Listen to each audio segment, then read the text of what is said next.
Tonight, Canadian officials are dealing with a whale of a dilemma. What should they do with Luna? The young orca is removed from his family, living in a remote BC inlet hundreds of miles away. Some believe the whale should be brought back to his home in Puget Sound, but others say it's too late for that. Q13's John Yeager has the story from Gold River, BC. Imagine you're miles from home. Somehow you've lost track of family, friends. You can't even hear your mother calling. You're 4 years old. You're lost. Well, that's exactly what some people say happened to the orca nicknamed Luna. L98 to scientists, a lovable nuisance to folks here in his adopted home, Gold River, British Columbia. Locals know him. Are you kidding?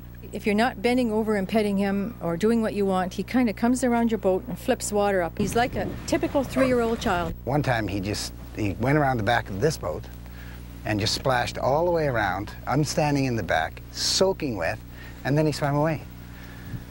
Because I chase people away. Yeah, everybody here in Gold River has their Luna story, and whale advocates say that's the problem. Locals say Luna's gotten extremely friendly lately, drawing crowds and now more security and warnings from the government to keep your distance. Whales, like any mammal, are born with the capacity to learn. But without the context of the social group, it doesn't learn the things that a whale needs to do to be an adult. Luna really is just a kid. He's almost 4 years old at this point.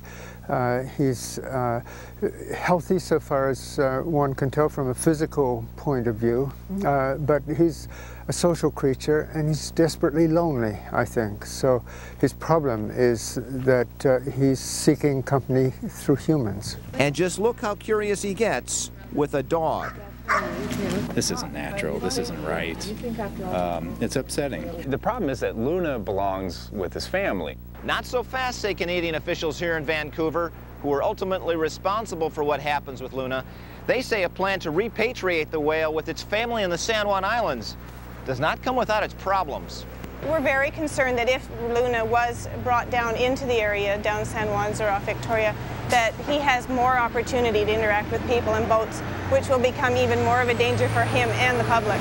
Just recently, the Canadians said they would not move the whale. Now they're reconsidering that decision in light of what they say is an increase in human-whale interactions. We wish people would just stay away from the whale and give him the best chance of remaining wild. In Vancouver, John Yeager, Q13 Fox News.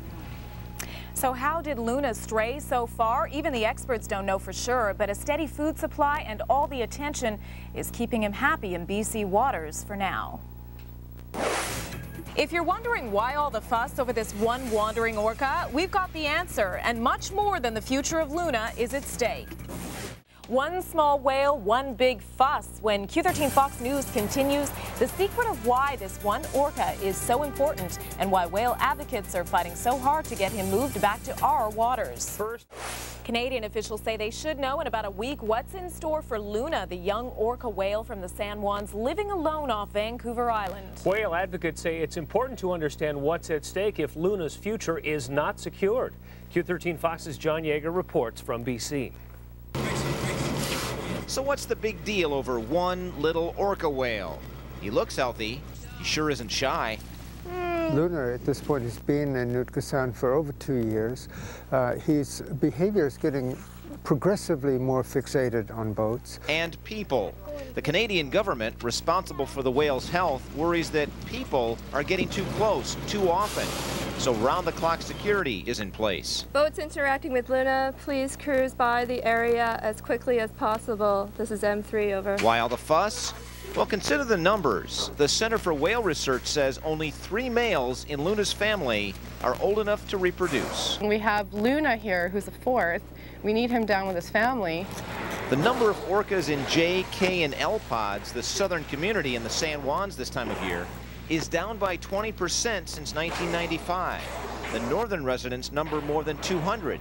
Southerns only 83, if you count Luna. It is an evolutionary dead end to the benefit of the population while it's in this social isolation context. And we've lost more males from L-pod than any other part of the 20% decline that we've seen in our southern resident community. Locals say Luna hangs out here at the dock for hours. How he got here in the first place? That's anybody's guess. This animal was traveling with a family member that actually passed away and was led astray took a left when everybody else took a right. Right now, Canada says it's, quote, reviewing the situation. We're looking at the information coming from Gold River about what his current behaviors are, looking at whether we feel there's still an opportunity for him to go about life on his own where he is. But others say time is running out for that one little orca, and that returning him to his family is a big deal.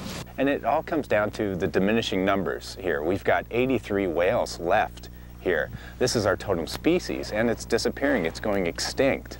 John Yeager, Q13 Fox News. Now, the Canadians have listed the southern resident orcas as endangered, but so far the U.S. government has not followed suit.